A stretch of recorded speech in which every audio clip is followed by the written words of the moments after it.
107 years ago, Wesleyans were excited about a new school opening in central South Carolina. They called it the Southern School in those days.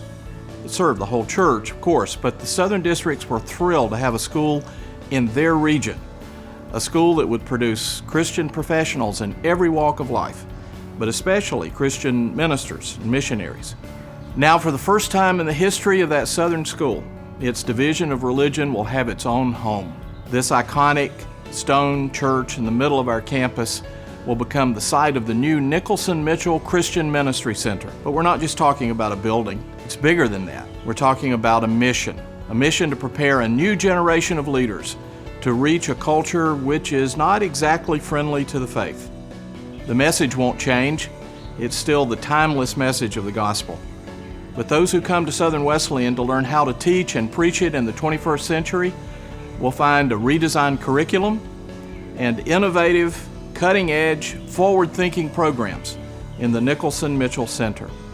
Our students will study under traditional faculty in the classroom, but also under successful ministers from across the church, in online courses, and through internships, which will place them in growing churches for extended seasons of learning by doing. It will be a new day, and it will mark a fresh approach for a division which enrolled its first student 107 years ago. And what better names could be above the door than our two alumni of the century, Roy Nicholson and Virgil Mitchell. I have a great love and admiration for Dr. Mitchell. He knew me as a little boy. He was my chaplain at this great university. He was a constant source of encouragement and prayer as we began the ministry now known as Alive. Dr. Mitchell was actually on the board that chose to ordain me in the Wesleyan Church. As Alive Wesleyan Church has transitioned to our new facility, I am excited to see this historic building carry the legacy of Dr. Mitchell and Dr. Nicholson as a place to train ministers for generations to come.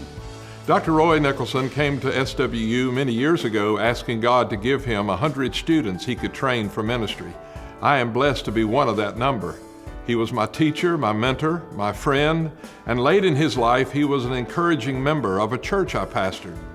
To see his name alongside of Dr. V.A. Mitchell's on the university's new Christian Ministry Center speaks volumes regarding their love for the Christian ministry and ministers.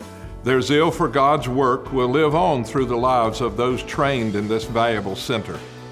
40% of the money we need to make this happen has been given or pledged already. We need your help on the 60% remaining. Will you prayerfully consider a contribution toward a stained glass window or a classroom or seating in the chapel or some other aspect of the center, perhaps in honor or in memory of someone whose life was touched by these two great men? In May, our graduating ministerial students knelt at the mourner's bench in Old Freedoms Hill Church on our campus and were commissioned for Christian ministry. Our prayer is that the new Nicholson-Mitchell Center will be characterized by the courageous spirit of this old historic abolitionist church, and at the same time will be attuned to today's church just as much as Dr. Nicholson and Dr. Mitchell were in their day.